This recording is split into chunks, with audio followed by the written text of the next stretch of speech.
ମାନେ ମୋ ମା କ'ଣ ରୋଷେଇ କରିଛନ୍ତି ଭାତ, ଏଇଟା ହେଉଛି ମସୁର ଡାଲି, ଆଳୁ ବାଇଗଣ ସଜନା ଛୁଇଁ ଡାଲମା, ଏଇଟା ହେଉଛି ମୋ ମାଆର ବାରି ଶାଗ କଲମ ଶାଗ ବଢ଼ି ପିଆଜ ଭଜା, ଆଉ ଏଇଟା ମୋ ମାଆର ବାରି ଜହ୍ନି ଆଉ ପିଆଜ ରସୁଣ ପୋଡ଼ା ଯେଉଁ ଲଙ୍କା ମାନେ ପୋଡ଼ା ତେଲରେ ଲଙ୍କା ପଡ଼ିକି ସେ ଗୋଟେ ଦଳା ପୁରା ମସ୍ତ ଖାଇବା। ଏ ସବୁ ମୋ ମାଆର ବାରି ଜିନିଷ ମାନେ ମିନି ବଗିଚା ଛାତ ବଗିଚାରେ ସବୁ ହେଇଥିଲା। ତ ଆସନ୍ତୁ ଖାଇବା ଆଉ ମା ହାତ ରନ୍ଧା ପୁରା।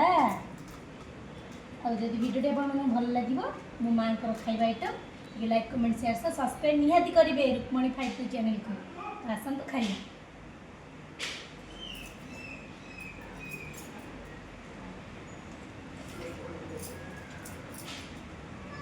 ସତରେ ବହୁତ ବଢ଼ିଆ ଲାଗୁଛି। ନିଜେ ଯଦି ଚାଷ କରିକି ଖାଇବ ଭଲ ଲାଗିବନି କହିଲେ ଯଦି